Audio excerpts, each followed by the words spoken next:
All right, welcome back. We're still talking about the End SARS protest, which is sweeping across the country, and I'm joined by Mr. Macaroni, who has been the leading voice right from the start of the protest. Thanks for being here today. I want to talk demands now, because it looks like that's been the crux of everything. You know, government seems to say, okay, what do you people want? They've said send representatives over and over, trying to set up panels with young people. Young people are saying, these are our demands. What are these demands? Because what do you want to see from governments that you think would show you that there's some level of action coming from them? Okay, well, thank you, Buka. First, I would say I'm only a concerned Nigerian youth.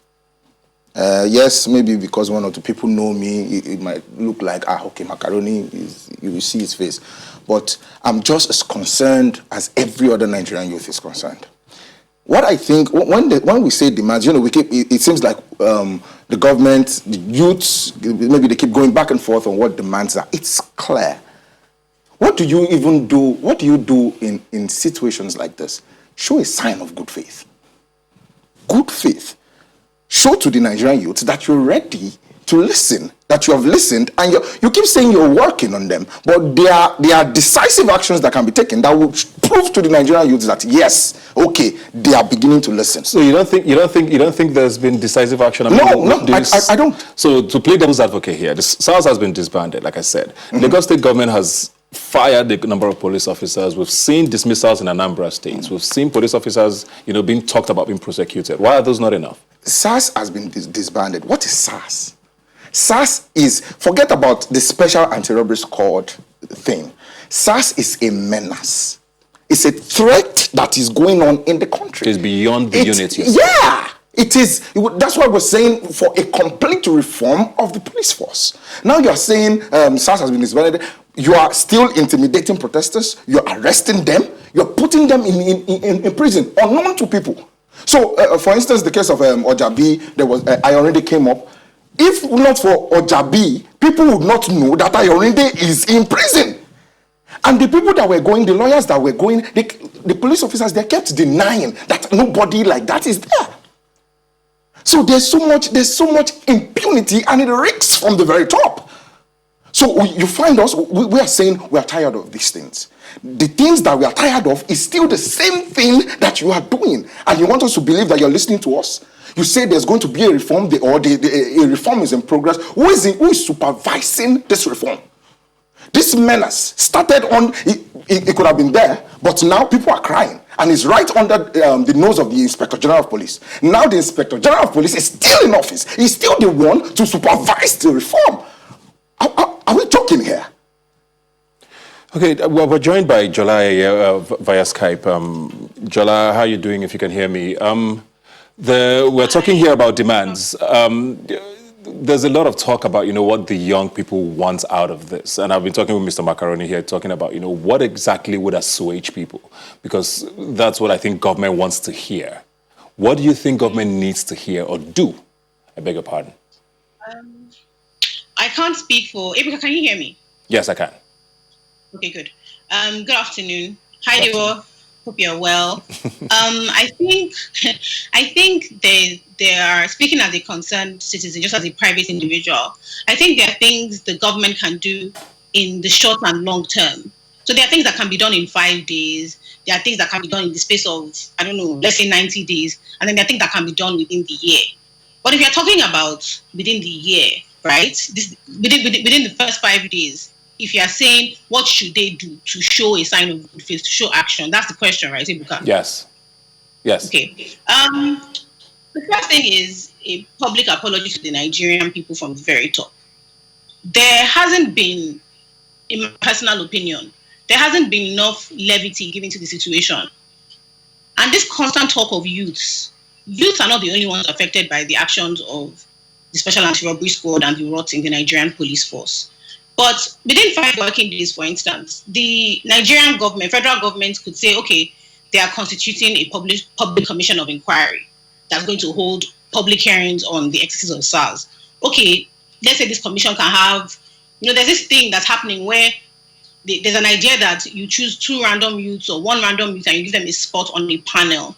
No, make it half and half, 9 members. young people, and that will include lawyers, human rights specialists within this team. We can have 4 representatives, which will include like the secretary, and then the federal government will bring their 5 reps that can include the chairman. My personal opinion, any DIG in charge of a CID since the 29th of May 2015 should go on immediate suspension. Yes, getting ready to face that public commission of inquiry and other whatever sort of like internal processes the police has in place. Because it then shows that you are ready to, because this didn't start happening last week or last month. Nigerians have been dying for years. There have been rivers with bodies for years. If you are serious, if you are really trying to show young Nigerians that, oh, we are taking this menace seriously, then why can't you start with those 2? What is holding people back? At the very least, if you found out excesses in 2, 3, 4, we have SARS offices called abattoirs, for the love of God. And what's the best you can do? A governor is going to stroll in there and just sort of like survey what's going on. That's wrong.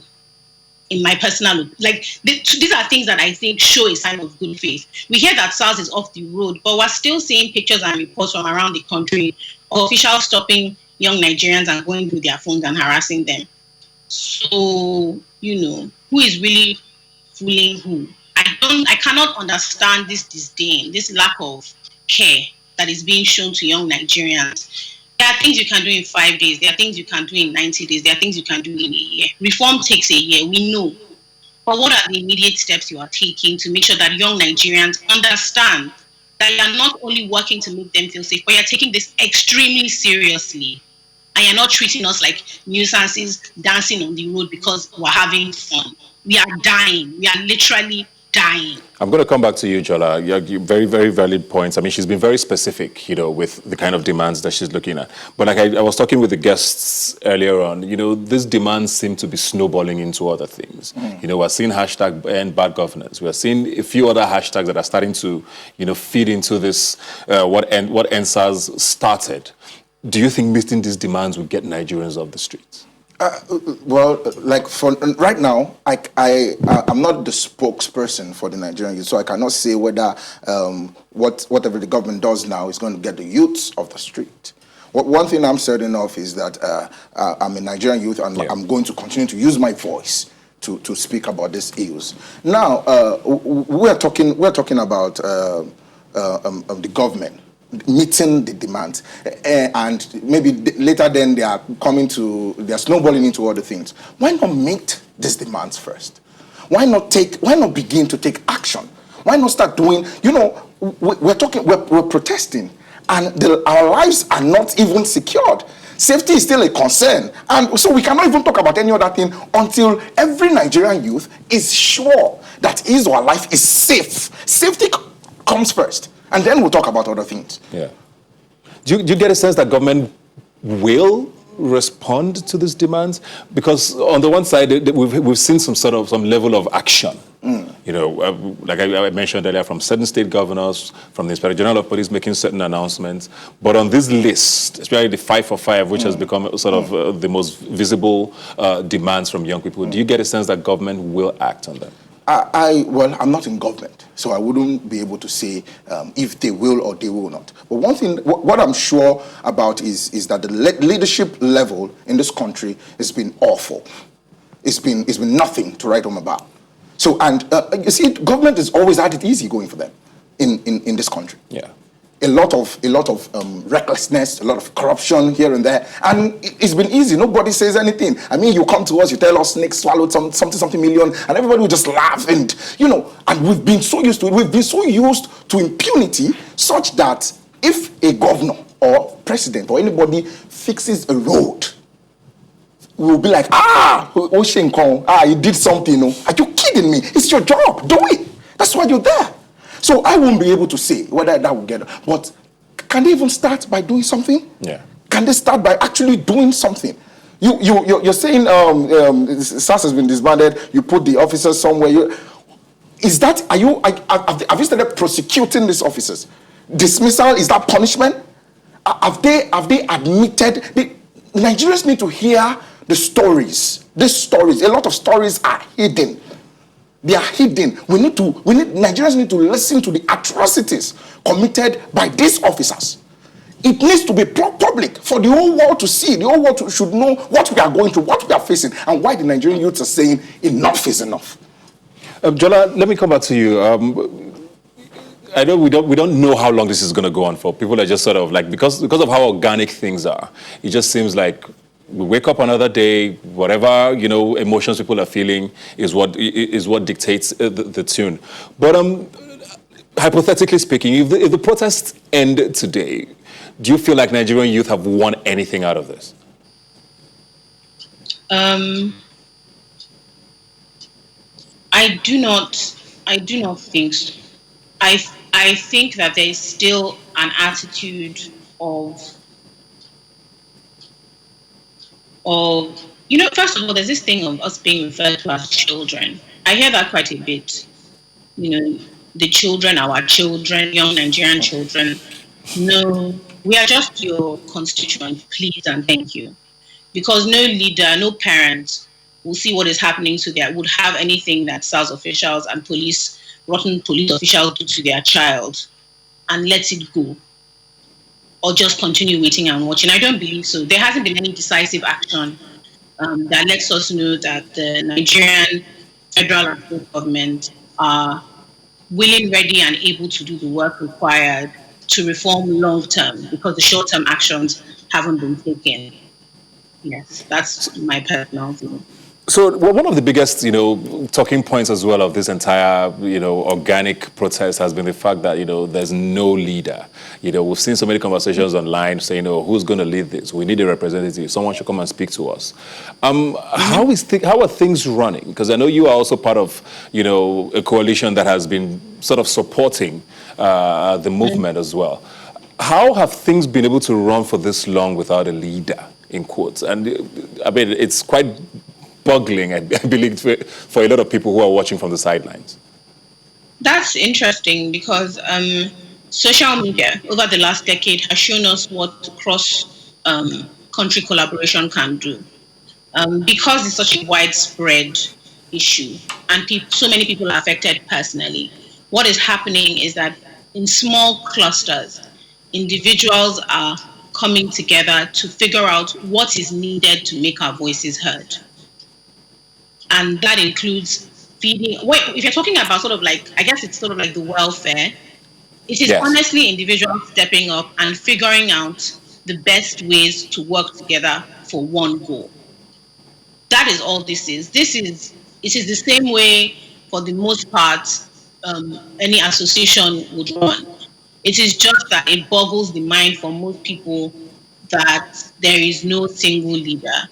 It is clear people need to eat. It is clear people need protection. It is clear people need data or they need support mentally or emotionally.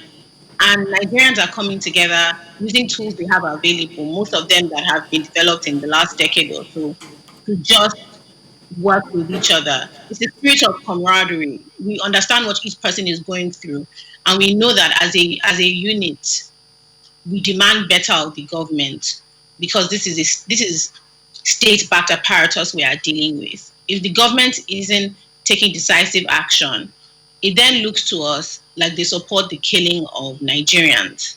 So based on that, anyone, anywhere, who is coming out to make their voices heard and make their demands known is doing their part, in essence. It's not, I am more boggled by the idea that it is rocket science, that people are working together for a common goal.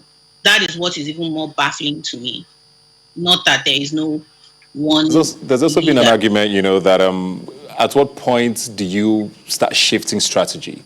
There's talks about, panels, like you even mentioned, and stuff like that. Mm-hmm. Do we at a point start to say, okay, maybe we need to start having representatives to speak on certain issues for us? Are we ever going to get there, you think? Yeah, the ball is in the government's court, Ebuka. It is very clear. It is very clear. The decisive actions that can be taken are very obvious. And until then, it is in bad faith to ask women who have lost children or fathers who have lost children, or people who have lost siblings or loved ones, or people who have had death scares and threats, who have been raped and beaten and harassed, who are scared to move around freely, even as citizens of their own country, to just believe in the best and hope for the best. I think that is wrong. A change in strategy will come from a change in attitude. And it's very simple. This thing of, oh, but we want to talk to you. I'll use a very simple example. I'm sure, Ebuka, when you were a child, there are times you would want something. And sometimes your mother would tell you, Ebuka, do this thing first, and then I will answer you. And until you did it, what would happen? She would not answer you. As soon as you started showing, sometimes you wouldn't even have done what she asked of you. But when you start showing what signs, you are trying, you want to, you are making an effort. Ebuka, what is it you wanted again? Let's have a discussion. Until then, young Nigerians who are afraid of dying will stay on the road.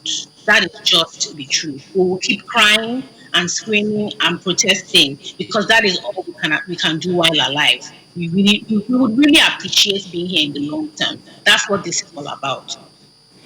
Look, let me come to you now, Mr. Macaroni. She talks about, action there. And I want to talk about, the president and the vice president. A lot of people have, called them out a lot about, not talking to Nigerians, especially since this have started. But we've got, like I was talking to the guests earlier, we did get a sort of a 2-minute clip from Mr. President on Twitter, I think sometime earlier this week. We've seen tweets from both of them as well on social media. Those do not seem to be enough. I mean, people around the president would always tell you he doesn't have to speak up. The Inspector General of Police can address things around the police. The Minister of Police Affairs and the state governors can handle their states. Why is it important for Mr. President to speak? Why is it important for the president to be president?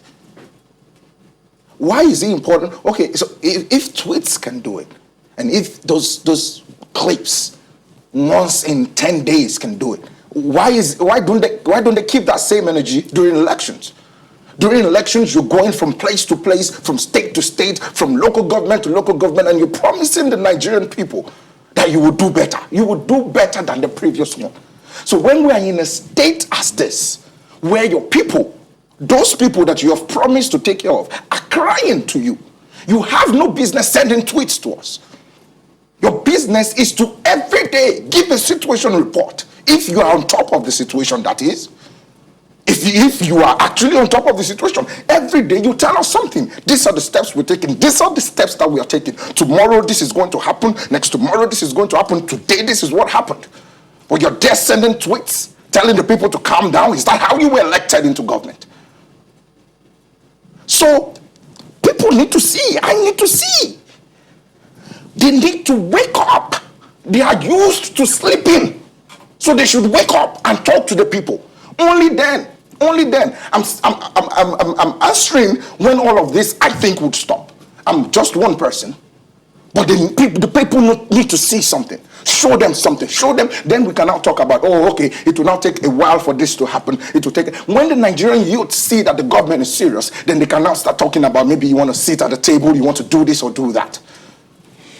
Well, on that very passionate note, we're going to have to wrap this up. I mean, this conversation, I believe, is just starting. Thank you very much, Mr. Macaroni. Thanks a lot, Jola, for joining us via Skype. And we're going to take a break and be right back.